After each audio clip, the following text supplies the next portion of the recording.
Jelajahi cara baru mendapatkan informasi. Download Metro TV Extend sekarang. Nah, pemirsa, lantas apa gagasan dan aksi nyata yang generasi muda Aceh dapat tawarkan untuk mengakselerasi kemajuan daerahnya? Sudah hadir langsung di studio 1 Metro TV, Sayyid Muhammad Muladi, seorang tokoh muda Aceh yang juga anggota DPR RI periode 2008 dan 2014. Selamat pagi, Bang Sayyid. Assalamualaikum.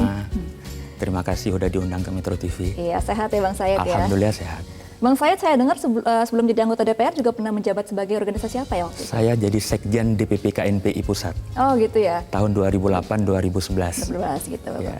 Oke, nah Bang Sayyid, saya mau nanya nih, dalam informasi pembuka tadi kan diketahui bahwa sektor pariwisata dan sejumlah komoditas ternyata masih yang paling dominan menggerakkan ekonomi Aceh. Tapi sebenarnya apa saja sih model provinsi Aceh sebagai provinsi dengan otonomi khusus? Ya, jadi kalau kita mau cerita Aceh sebagai daerah modal, rakyat dan masyarakat Aceh ini sudah terlalu banyak berkorban untuk Republik tercinta ini. Baik secara historis, orang harus tahu sebelum abad ke-20, kerajaan Aceh Darussalam itu merupakan kerajaan Islam kelima terbesar di dunia. Artinya Aceh ini adalah daerah yang luar biasa. Dia bukan lagi bagian kecil dari Asia, tapi menjadi bagian imperium dari dunia. Ya, kemudian kita tahu ketika Belanda masuk, daya juang melawan penjajahan Belanda itu adalah yang terkuat dan terlama yang pernah tercatat dalam sejarah dunia. Itu artinya daya juang orang Aceh itu luar biasa. Bahkan di awal Republik, Aceh terkenal sebagai daerah modal. Di tengah semua daerah tidak berdaya, Aceh berhasil menyumbangkan 2 pesawat yang pada saat itu harganya tidak terkira. Kemudian Aceh juga pada saat Republik sudah tidak mampu lagi menginformasikan kepada dunia bahwa masih ada pemerintahan, orang harus tahu ada yang namanya Radio Rimba Raya. Radio Rimba Raya itu yang memproklamasikan kemerdekaan Indonesia kepada seluruh dunia. Maka potensi Aceh itu luar biasa. Bahkan kalau dikatakan sebagai daerah modal, orang tidak banyak tahu bahwa Badan Perencanaan Nasional itu, Bappenas, itu mulainya dari Aceh, Mbak. Oh, bukan dari pusat justru ya? Jadi gimana secara intelektualitas, orang Aceh luar biasa. Bank Pembangunan Daerah itu dari Aceh. Jadi SDM itu sebenarnya luar biasa. Aceh ya? Jadi Aceh itu kaya SDM, kaya SDA. Sekarang tinggal how to manage saja. Ya, banyak sekali hal-hal itu yang dimulai dari Aceh. Sehingga Aceh sebagai daerah modal ini memang bukan sekedar hanya basa-basi, tapi memang sudah dilakukan oleh orang Aceh. Harus tinggal lebih dieksplor lagi. Ya, harusnya pertanyaannya kenapa ya? di tanah yang begitu kaya itu, yang luar biasa itu, dengan potensi sumber daya alam dan manusia yang luar biasa, kok sekarang Aceh terkesan tertinggal? Nah, padahal Aceh punya ruang untuk maju itu sangat besar. Nah, kalau pertanyaan tadi pariwisata, tidak adalah daerah, saya mungkin sudah hampir 2/3 dunia ini saya pernah datang, Pak.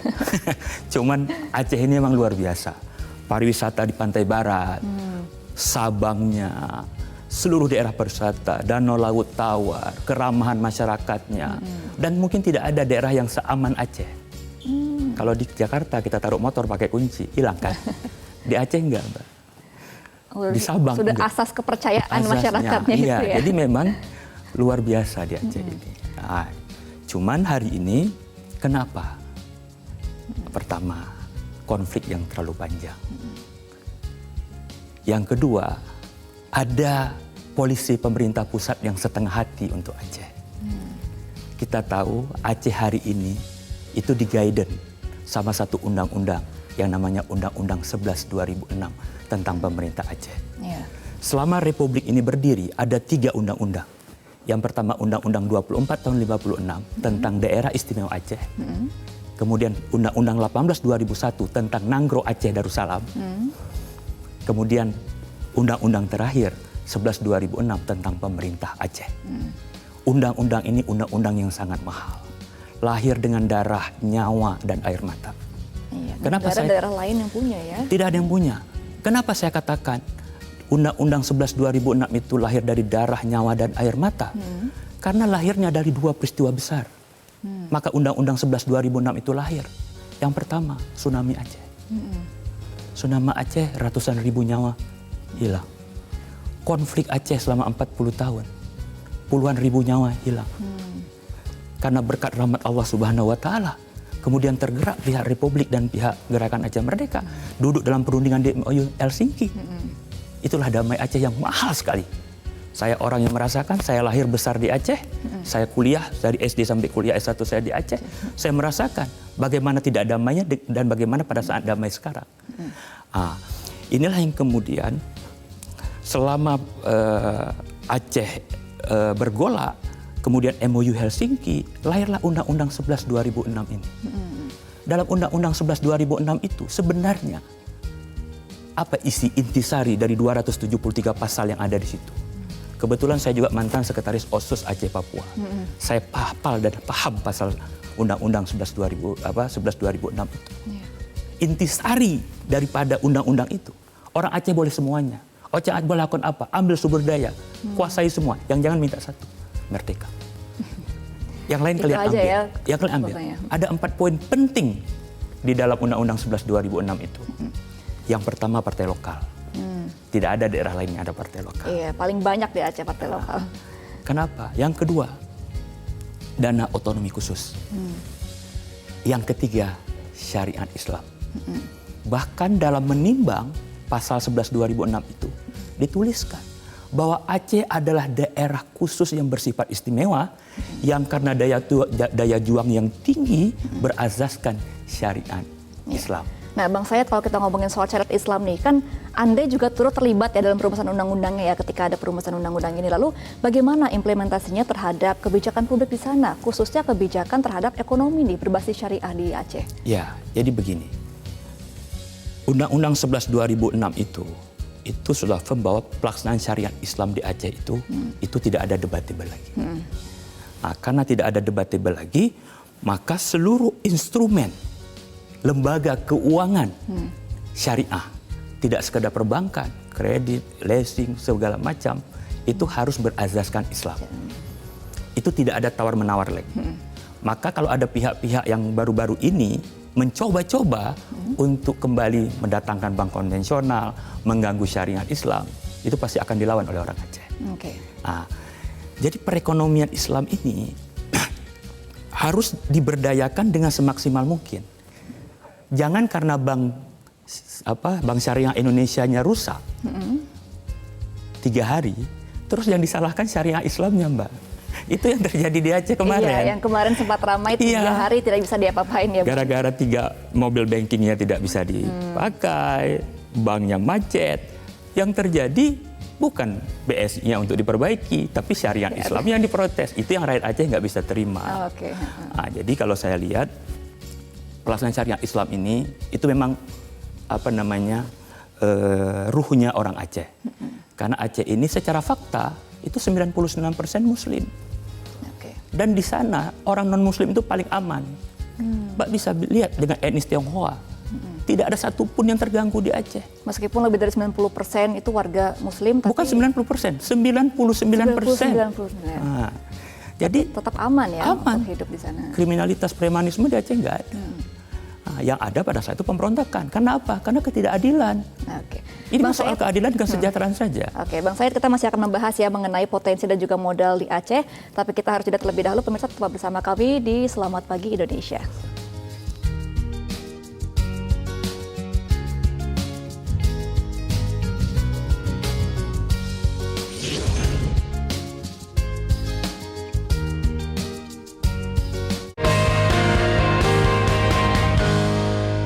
Didukung oleh Menyikat gigi lebih nyaman dan segar. Baru Barakat, gigi sehat yakin Barakat.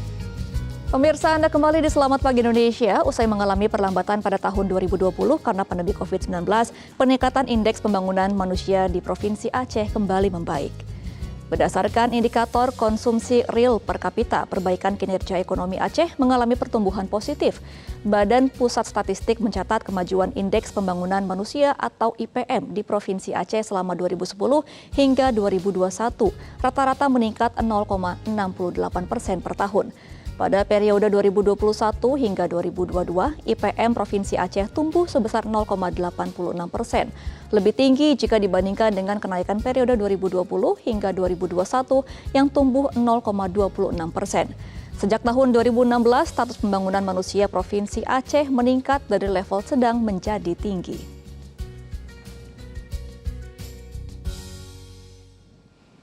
Dan pemirsa, masih bersama kami tokoh muda Aceh, Bang Said Muhammad Muladi. Bang Said, kita lanjutkan ya. Ini usai lepas dari GAM, Aceh ini kan menyandang status daerah otonomi khusus dari pemerintah pusat. Salah satunya adalah keistimewaan yakni perolehan dana otonomi khusus tiap tahun anggarannya ya Bang Said ya. Nah, namun tiap tahun ini kucuran dana otsus ini nampaknya kian menurun. Tahun lalu mencapai 7 triliun ya waktu tahun lalu itu ya. Namun tahun ini hanya setengahnya yakni 3,9 triliun. Kira-kira apa yang berpengaruh terhadap dana itu? Jadi salah satu keistimewaan dari Undang-Undang 11 2006 tentang pemerintah Aceh yaitu dana otonomi khusus. Dana otsus ini hanya diberikan kepada Aceh dan Papua. Sebenarnya dana ini melekat dalam undang-undang ini. Sepanjang undang-undang ini masih ada, sepanjang republik ini masih ada, maka dana otsus ini tidak boleh berkurang. Itu sejogjanya dan seharusnya. Kenapa? Ketika diputuskan 2007, itu 3%. Diambil dari dana alokasi umum. Itu sekitar berapa triliun, karena dana alokasi umum kan progresif. Terus tiba-tiba menjadi 2% pada 2014 sampai 2015. Dan hari ini menjadi 1%. Sehingga penurunan ekonomi Aceh itu terasa sekali. Daerah kabupaten kota lah misalnya contoh. Kayak Kabupaten Aceh Besar saya kasih contoh. Saat 3% mereka mendapat doka itu sekitar 150 miliar. Hari ini menjadi 340 miliar. Nah, ini menyebabkan ekonomi Aceh turun. Ditambah lagi diperburuk kemarin dengan COVID. Nah, sekarang saya sebagai putra Aceh yang pernah di DPR RI dan pernah di OSIS Aceh Papua minta segera direvisi Undang-Undang 11 2006 khusus untuk pasal dana otonomi khusus. Pemerintah pusat nggak boleh menghentikan itu. Karena kalau dana otonomi khusus dihentikan, maka tidak ada gunanya Undang-Undang 11 2006. Nah, kira-kira yang harus dilakukan oleh pemerintah provinsi nih Bang Said untuk menjalani perekonomian agar tetap stabil dan juga tetap maksimal dalam keterbatasan ini seperti apa nantinya? Ya, yang pertama tadi, dana otonomi khusus ini harus diperjuangkan. Harus diperjuangkan. Sudah ini ya mutlak ya? Mutlak. Harus 3% kalau bisa forever. Sampai republik ini runtuh. Sampai republik nggak ada lagi. Itu yang harus dilakukan oleh pemerintah Aceh dan Dewan Perwakilan Rakyat Aceh. Kenapa? Ini satu-satunya undang-undang yang revisi di DPR RI harus ada persetujuan dari DPR Aceh. Jadi kalau ini dilakukan 3%, 8 triliun, 9 triliun. Kalau 10 tahun kan kehilangan potensinya 90 triliun, Mbak. Uang 90 triliun itu kalau kita gunakan untuk pendidikan, kita gunakan untuk kesehatan, sudah sangat maju lah Aceh ini. Belum infrastruktur dan pariwisata juga ya. Kalau pariwisata Aceh itu tinggal how to manage saja. Karena daerahnya cantik, bagus. Wisata Islami Aceh sekarang luar biasa. Itu dari segi bagaimana sebenarnya Aceh ini secara ekonomi. Karena kalau begitu dana otsusnya dihentikan, terjadi persoalan dalam APBD Aceh. Itu satu. Kemudian yang terakhir, yang saya anggap yang paling krusial terhadap Aceh ini. Kenapa Aceh ini selama ini selalu setback? Tidak mampu berkembang. Padahal sumber daya alamnya luar biasa, sumber daya manusianya. Karena cara pandang dan paradigma pemerintah pusat kepada Aceh yang salah. Aceh selama ini dipandang sebagai pintu belakang Republik. Itu kesalahan paling fatal selama 78 tahun Indonesia merdeka. Seharusnya Aceh itu dianggap pintu depan Republik. Dia pintu gerbang Republik. Kenapa pintu gerbang Republik? Di atas Aceh ada 2 miliar manusia. Ada China, ada India, ada Eropa, ada Arab. Yang potensi ekonominya luar biasa. Karena Aceh menjadi pintu belakang, mereka nggak masuk ke sini. Coba Aceh dibuka sebagai pintu depan. Dari situ semua ya, contoh saja Sabang. Sudah pariwisatanya bagus. Luas wilayahnya juga besar. Seluruh kapal yang datang dari Eropa, India, China, Afrika nggak perlu lagi ke Singapura. Cukup di Sabang. Satu bisnis saja, kita nggak usah cerita bisnis yang banyak. Bisnis air bersih. Kira-kira Mbak Gemma, mana lebih mahal air di Singapura sama air di Sabang? Kira-kira mana yang mana? Harusnya sih di Singapura Harus Sabang, ya. pasti. Pasti mereka secara bisnis akan ngantri di Sabang itu. Bayangkan, kalau seluruh kapal Eropa, Asia, Afrika datang ke Sabang, berapa ratus ribu tenaga kerja terserap. Iya, Secara pendapatan ekonomi, gitu ya. devisa, pariwisata, kedokteran, semua maju. Nah, inilah yang selalu saya perjuangkan. Kalau kalian Jakarta ini memandang Aceh selalu pintu belakang, sampai kiamat Aceh itu nggak maju. Tapi kalau Aceh dianggap sebagai pintu depan, insya Allah lebih hebat dari Singapura. Oke, nah Bang Sayed, apa nih yang perlu dieksplorasi lagi oleh generasi muda di Aceh agar warganya semakin berdaya ke depannya nih? Ya, yang pertama, kita memang harus meningkatkan sumber daya manusia. Ya. Generasi muda Aceh luar biasa, tapi persoalan-persoalan sosial di Aceh juga banyak yang luar biasa. Dia karena dijadikan daerah tertutup, maka banyak hal yang tidak bisa tereksplor, Mbak. Ya. Jadi anak-anak Aceh yang pintar itu seperti katak di bawah tempurung, terkunci. Padahal kemampuan pikir, cara menganalisa, luar biasa. Saya 6 bulan ini kan pulang pergi. Ya. Saya selama ini majunya dari Jawa Timur. Hari ini saya pulang ke Aceh, Mbak. Maju di PDRI. Jadi saya melihat peran pemerintah daerah ini juga harus ditingkatkan. Kita harus memilih pemimpin-pemimpin yang punya leadership, yang mengerti Aceh. Jangan orang yang ditempatkan di Aceh yang nggak ngerti Aceh. Karena komunikasinya memang dari pemerintah Iya. untuk pusat ya. Gimana kita mau menyelesaikan suatu masalah yang kita nggak paham, yang kita mau selesaikan itu. Ini masalah. Nah, sedangkan generasi muda Aceh ini sekarang perlu pembinaan, perlu fasilitas. Contoh sekarang ini, dana OSUS kalau berhasil diperjuangkan, saya katakan dana OSUS jilid 2. Ya, harus berhasil ini. Kalau pemerintah pusat main-main dengan dana OSUS ini, saya yakin akan terjadi persoalan baru di kemudian hari. Kenapa saya harus mengulangi ini? Ya. Karena itu intisari dari Undang-Undang 11 2006. Kalau dana OSUS jilid 2 nanti berhasil, maka penggunaannya tidak boleh lagi seperti dana OSUS jilid 1 yang pemakaiannya serampangan, tidak terukur. Dana OSUS jilid 2 dengan angka 3%, 120 triliun per 10 tahun misalnya, maka 30% dari itu harus untuk pembangunan sumber daya manusia. Iya. Untuk generasi muda, untuk peningkatan ekonomi. Apa maksudnya? Orang Aceh-Aceh yang pintar, yang punya kemampuan, yang punya kemauan, itu dari mulai SD, SMP, SMA, S1, S2, mau ke sekolah ke Inggris, ke Amerika, cukup uang itu. Sekarang mereka, kenapa nggak bisa? Nggak punya kemampuan. Iya. Dana uang yang banyak tidak sampai ke mereka, hanya di elit. Oke. Nah, saya yakin kalau dana OSUS jilid 2 ini bisa dilakukan dengan baik, terutama kepada sumber daya manusia, Iya. Aceh ke depan lebih baik. Oke, berarti dengan adanya OSUS jilid 2 ini semoga bisa digunakan untuk pembangunan Aceh Ya. dan lebih mengeksplorasi modal-modal dan juga potensi di Aceh ya, Iya. Bang Sayed ya. Jadi gini, dana OSUS jilid 2 ini itu harus dipakai pertama sumber daya manusia. Katakanlah ada 1000 anak Aceh yang jago kedokteran. Oke, baik. Ya, sekolahkan dia sampai kepada tingkatan yang paling tinggi. Oke, ini berarti harapan kita semua ya, semoga Ya. Aceh juga bisa menjadi maju, menjadi pintu depan Indonesia. Pintu Bang depan Sayed. Indonesia. Itu Oke, kuncinya, baik. Mbak.